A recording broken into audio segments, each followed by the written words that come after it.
Hello student, स्वागत है आप सभी का हमारे coaching channel Shri Radhakrishna coaching centre में।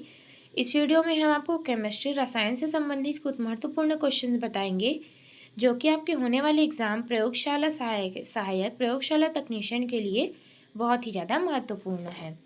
तो बढ़ते हैं पहले क्वेश्चन की तरफ। रेडियो एक्टिव पदार्थ निम्न में से किसका उत्सर्जन करते हैं? रेडियो किरणों का, और रक्त किरणों का, पराबैंगनी किरणों का, अल्फा बीटा गामा किरणों का। तो इसका सही आंसर हो जाएगा ऑप्शन डी, अल्फा बीटा और गामा किरणों का। केरल के तटों पर रेडियोएक्टिव प्रदूषण का मुख्य कारण क्या है? Plutonium, zinc, thorium, radium. तो इसका सही आंसर हो जाएगा ऑप्शन सी, थोरियम। निम्न में से कौन सा तत्व रेडियोएक्टिव नहीं है? Radium, plutonium, zirconium, uranium.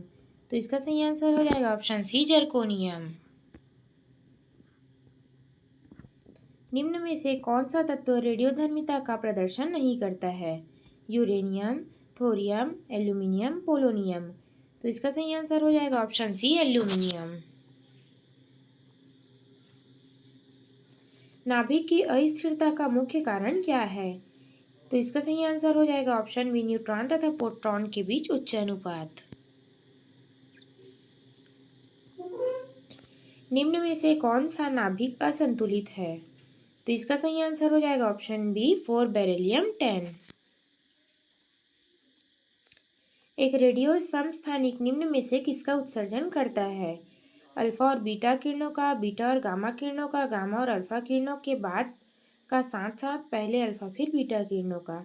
तो इसका सही आंसर हो जाएगा ऑप्शन ए, अल्फा और बीटा किरणों का साथ साथ।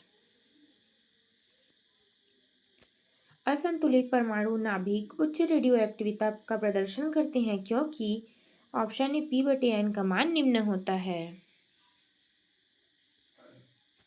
निम्न में से कौन सा कथन अल्फा कणों के लिए असत्य है? ये उच्च आयनिक क्षमता रखते हैं, ये उच्च भेदन क्षमता रखते हैं, ये उच्च गतिज ऊर्जा रखते हैं, ये धनावेशित हीलियम होते हैं। तो इसका सही आंसर हो जाएगा ऑप्शन बी, ये उच्च भेदन क्षमता रखते हैं। निम्न में से कौन सी रासायनिक समीकरण सबसे हानिकारक किरणों को जन्म देती है? संलयन, विखंडन, रासायनिक समीकरण, प्रकाशिक रसायन।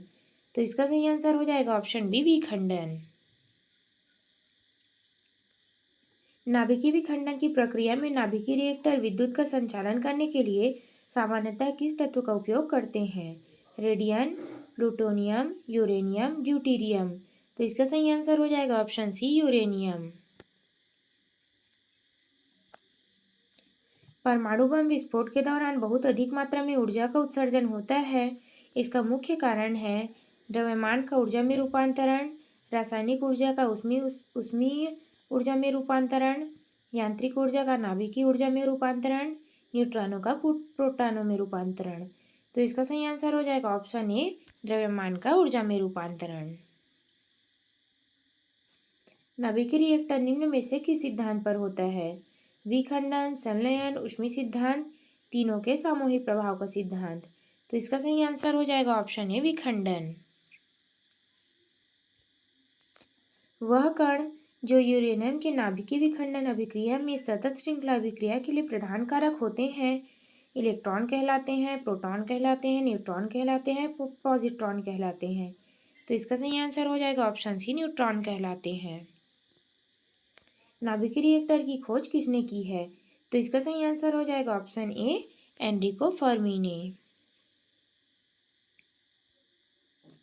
वह कौन से दो तत्व हैं जिनका प्रयोग नाभिकीय रिएक्टर अभिक्रिया में श्रृंखला अभिक्रिया के दौरान न्यूट्रॉनों के अवशोषण में किया जाता है? बोरान तथा कैडमियम, बोरान तथा प्लूटोनियम, कैडमियम तथा यूरेनियम, यूरेनियम तथा बोरान। तो इसका सही आंसर हो जाएगा ऑप्शन ए, बोरान तथा कैडमियम।